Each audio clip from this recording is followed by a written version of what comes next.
Notre prochain conférencier, lui, a commencé son chemin de vie avec un grave défaut. Désolé Simon, ne le blâmez pas surtout, car il n'est pas né sous notre soleil. Il n'a pas donc l'honneur d'être une tête plate, mais à défaut de l'avoir plate, il a au moins bien pleine. Et son premier cri, en effet, il le pousse dans la grisaille parisienne, bien loin de la nature, cette nature qui est aujourd'hui son point de repère.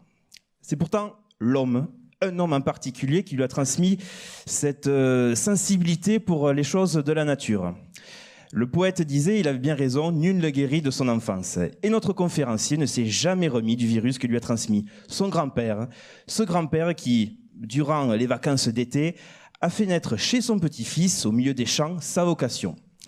Et cette vocation, il la poursuit dans nos contrées, cette fois-ci en 2002, à l'école des mines d'Alès, qui, à coups de pioche toute symbolique, façonne un futur ingénieur sensible à l'environnement qui l'entoure. Sensibilité qui lui conduit 8 années plus tard à fonder Enercoop Languedoc-Roussillon, une coopérative énergétique dont il est aujourd'hui le directeur général. Notre conférencier, qui a le regard souvent tourné vers les étoiles, comme il aime à le rappeler, considère que l'entreprise et l'homme sont le cœur de l'économie, de l'écologie appliquée. Mesdames et messieurs, Simon Kossus B.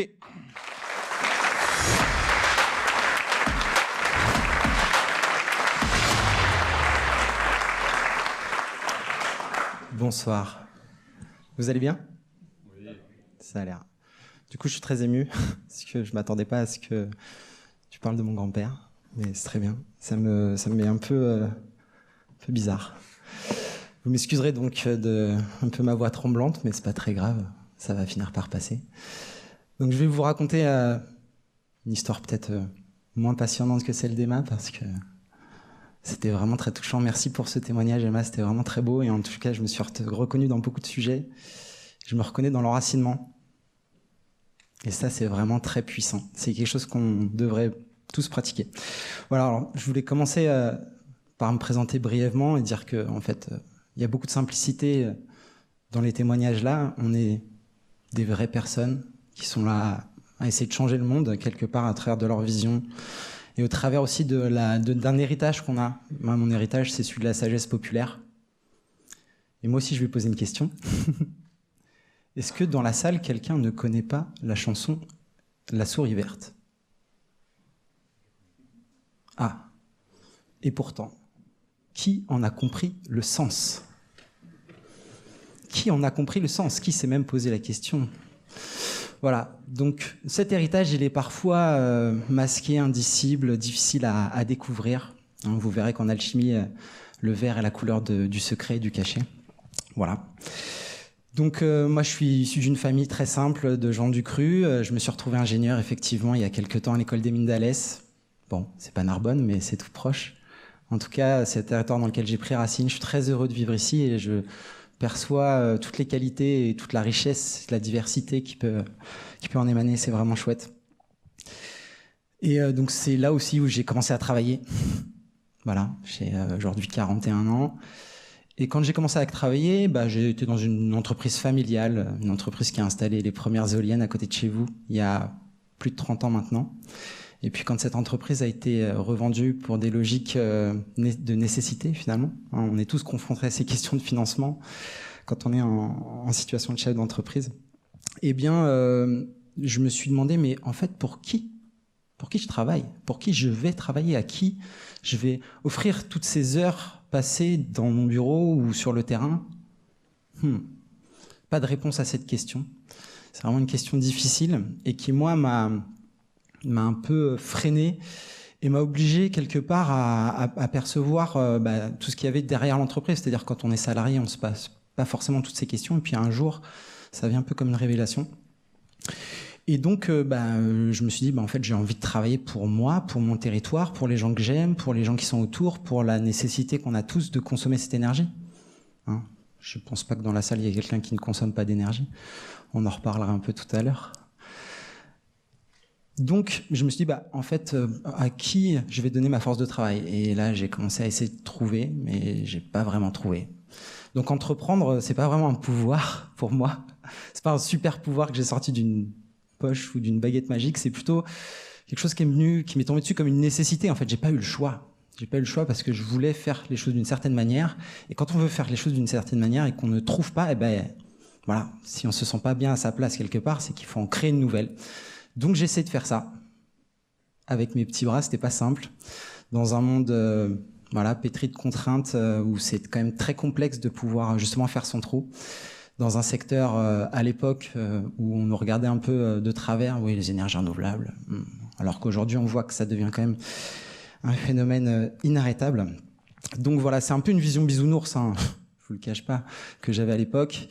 Et donc souvent on m'a dit mais réveille-toi garçon avec tes cheveux longs, c'est fini les années 68 là, il va falloir que...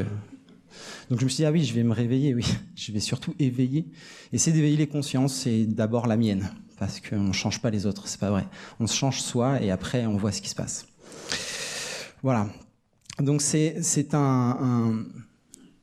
une trajectoire qui m'est tombée dessus dans un secteur qui est l'énergie. Voilà, l'énergie, qui est capable de dire ce que c'est aujourd'hui?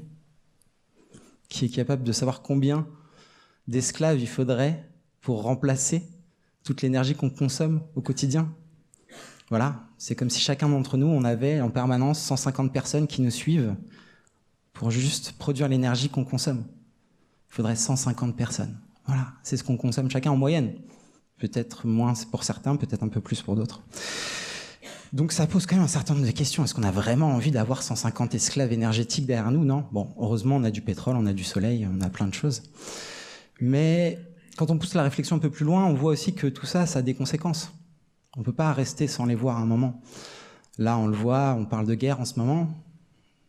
On parle de guerre pour des sujets énergétiques, mais depuis des décennies, c'est le cas. Voilà. Donc il y a aussi derrière ça une question de dignité, question de, en fait, au travers de ma consommation énergétique, quel impact j'ai sur le monde. Donc si on veut effectivement faire ce métier un peu bisounours, ouais, il faut le faire aussi avec une perspective de dire, ben, je vais me séparer de ça. Je vais essayer de retrouver ma dignité quelque part. Enfin, en tout cas, c'est mon point de vue. Hein. Je ne cherche pas à vous l'imposer non plus. Et donc, ce sujet énergétique, il est quand même complexe. Voilà, et on fait rien tout seul. On fait rien tout seul.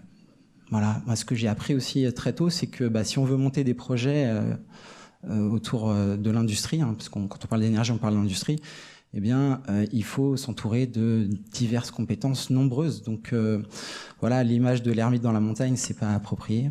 Et quand on veut faire des choses à plusieurs, c'est pas simple. Vous voyez ce que je veux dire? La RH, ça vous parle?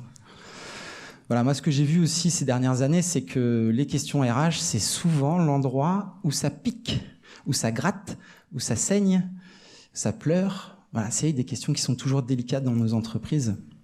Et bon, je dis ça, c'est pas le paradis chez nous non plus, mais j'ai pu constater quand même qu'il y a quelques clés. Et c'est ça dont je voulais vous parler ce soir. Voilà, pas simplement raconter un petit bout de mon histoire, mais surtout vous témoigner de nouvelles méthodes qu'on peut appeler gouvernance partagée. Gouvernance, on voit à peu près ce que c'est, partagée aussi. Les deux ensemble, ça fait un peu bizarre. Donc on en vient au sujet du pouvoir d'entreprendre. Et moi, je vais vous prendre ça à l'envers. Je vais vous demander un truc, c'est d'entreprendre, de lâcher le pouvoir. Voilà, là, je m'attendais à cette réaction un peu sclérosée. C'est complexe, mais pourquoi je vous dis ça et pourquoi ça a un intérêt, en vrai? En fait, c'est une expérimentation qu'on fait déjà depuis plus de 10 ans. On a eu la chance d'être reconnus là récemment pour ces travaux-là, qui sont documentés, qui sont structurés. Quand on parle de gouvernance partagée, on se dit lâcher le pouvoir, on se dit mais qui va avoir le pouvoir alors? Est-ce que tout le monde est capable de décider de tout? Est-ce qu'on a vraiment envie d'avoir une entreprise anarchique? Est-ce que ça va marcher économiquement? Évidemment, c'est des questions, à première vue, on se dit mais vu les gens que j'ai dans mes services, non, en fait, juste leur laisser le pouvoir hors de question. Ils vont pas décider de la stratégie, non. Ça va pas marcher. Donc il faut quand même une sorte de croyance à l'origine, il faut quand même une sorte d'idéologie. Alors il faut pas rentrer dans le dogmatisme non plus, attention. Mais voilà, donc le principe, excusez-moi, je vais être un peu piquant ce soir, j'essaie de vous parler pour que vous puissiez me comprendre, mais si on regarde foncièrement, une entreprise, c'est monarchique. Monarchique au sens où vous avez un dirigeant qui a tout pouvoir sur l'organisation de son entreprise. Il peut faire entrer, il peut faire sortir, droit de vie ou mort sur cette terre en quelque sorte. Bon, je caricature, excusez-moi, j'imagine que la plupart d'entre vous êtes très bienveillants et même plus souvent au service de leurs employés que l'inverse. Ça, c'est aussi, je l'ai vu dans les réseaux économiques que je fréquente, c'est souvent le cas. Voilà. Donc c'est pas pour accuser ou blâmer, c'est juste qu'il y a un moment, il faut que ce rapport de force-là, il cesse. Et qu'on soit pas dans un rapport de force, mais qu'on soit dans un rapport constructif. Qu'on soit les uns avec les autres, plutôt que les uns contre les autres. Voilà. Donc c'était un peu le point de départ de cette réflexion-là. Et quand j'ai dit ça, comment on fait? Eh oui, c'est pas si simple que ça. Comment on est passé de la monarchie à la démocratie, si tant est qu'on soit vraiment en démocratie? On pourra en discuter après l'apéro. Ça, c'est encore un autre sujet. En tout cas, il y a un truc qui nous régit tous. Ça s'appelle la Constitution. Voilà. Et c'est ça qui nous a permis de passer d'un régime à l'autre. Et si on introduisait la Constitution dans l'entreprise, qu'est-ce qui se passe? Si on rendrait une organisation transparente, claire, avec des règles du jeu qui soient à peu près fonctionnelles. Quand je vous dis ça, effectivement, il existe des outils, il existe des règles. On peut, par exemple, parler de technologies managériales qui ont été plus ou moins structurées ces dernières années. On peut parler de sociocratie, on peut parler d'holacratie.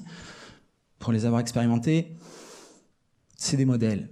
Le seul modèle qui convienne, c'est celui que vous inventerez pour votre propre structure, pour les gens qui la composent. C'est la conclusion aussi à laquelle on est arrivé au bout de 10 ans de cheminement. C'est un vrai défi, mais c'est un défi qui va vous apporter sans doute aussi des belles réussites, puisque ça répond à un certain nombre d'enjeux auxquels vous êtes sans doute tous confrontés. Vous avez des gens qui viennent, qui partent, et vous dépensez plus d'argent à les intégrer, à les former, que ce que vous allez en dépenser en masse salariale réellement productive. On met des jolis mots anglais comme turnover, burn-out, pour cacher la misère d'une réalité sociale dans l'entreprise qui n'est pas toujours facile. Et pour l'avoir vécu avant ça, je vois que, en fait, on est souvent démunis vis-à-vis de ces phénomènes-là. Et donc, comment on peut les éviter? Comment on peut faire en sorte que, justement, au travers d'une meilleure répartition des pouvoirs et donc de la responsabilité, l'un ne va pas sans l'autre, on puisse arriver à un fonctionnement plus harmonieux où les gens se sentent bien, où les gens ont envie de travailler. Donc chez nous, on vérifie que les gens font pas trop d'heures parce qu'il y a un surengagement. Voilà, parce qu'aussi on a la chance d'être dans un projet social et environnemental qui a du sens. Ça, on a cette chance-là, effectivement, de pouvoir participer à la sécurité énergétique du territoire, de pouvoir faire en sorte que chacun puisse trouver sa place et que la richesse soit justement distribuée. Donc, je vous dis ça, je vais vous donner un exemple peut-être qui va vous parler un peu plus. La semaine dernière, alors c'était avant que je prépare cette petite conférence, donc ça tombait super bien.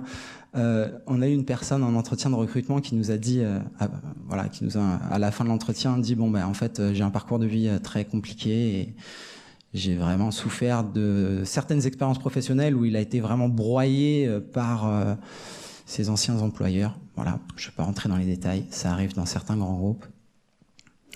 Cette personne nous a dit « Je m'étais juré de jamais reprendre un travail salarié. » Et vous, là, tel que vous fonctionnez, ça me donne confiance et j'ai le sentiment que je vais pouvoir vraiment travailler avec vous dans cette logique-là. Donc moi, on était 4 de l'équipe et on avait quasiment les larmes aux yeux parce que quand on arrive à cet endroit-là, on ne parle pas de marque employeur, on parle de quelque chose de plus profond qui est comment on fait pour que les gens soient en capacité de travailler dans une réelle confiance les uns avec les autres, dans une réelle clarté, et qu'on n'est pas dans la désignation des responsabilités individuelles. Quand il y a un problème, souvent c'est pas un problème de personne, c'est un problème d'organisation du travail. Et ça, il y a des méthodes qui permettent de pouvoir modifier les organisations au fil de l'eau et permettre d'apporter de la sécurité, de l'apporter du confort et de la clarté, et donc de la productivité. Voilà, c'est aussi l'expérience qu'on a faite, et aussi beaucoup de résilience. Voilà, moi, je travaille dans le secteur de l'énergie, vous avez vu que c'était pas la fête les dernières années, enfin ça dépend pour quels acteurs. Nous, du jour au lendemain, on est fournisseur d'énergie, on a fermé les ventes. Ça veut dire que quand on a des commerciaux qui vendent des contrats de fourniture d'énergie, ils se retrouvent à rien faire. Comment on fait pour leur redonner du travail? Eh ben, dites-vous qu'en 3 semaines, on avait réussi à réorganiser l'entreprise pour que ces personnes-là, en fonction de leur vie passée, en fonction de leurs compétences et de leurs appétences, elles puissent retrouver une place et fonctionner. Et apporter de la valeur économique sur d'autres sujets. Voilà, en quelque sorte pivoter, puisque c'est le terme un peu consacré dans le domaine. Voilà, donc c'est pas simplement des grandes idées comme ça, c'est aussi une réalité opérationnelle du quotidien qui simplifie la vie et qui donne aussi de la joie. Franchement, il y avait notre commissaire, je passais la journée avec mes commissaires aux comptes. Ils sont surpris parce que, voilà, ils nous ont dit, mais franchement, ça fait du bien de voir des entreprises où les gens, ils sont bien, ils sont heureux, ils ont envie de venir bosser. C'est chouette. Voilà. Donc, ce retour-là, il m'a beaucoup touché aussi tout à l'heure. Voilà un peu ce que je voulais partager avec vous. Et il y a quelques outils, si vous pouvez repartir avec. Voilà, ça s'appelle gouvernance partagée. Ça s'appuie sur la gestion par consentement, l'élection sans candidat. Il y a plein de petites méthodes, mais il y a surtout besoin d'une décision de la personne qui est en situation de tout en haut, de faire évoluer ça. Et c'est ce que je vous demandais tout à l'heure. Voilà, est-ce que vous aurez la capacité d'entreprendre, de lâcher le pouvoir ?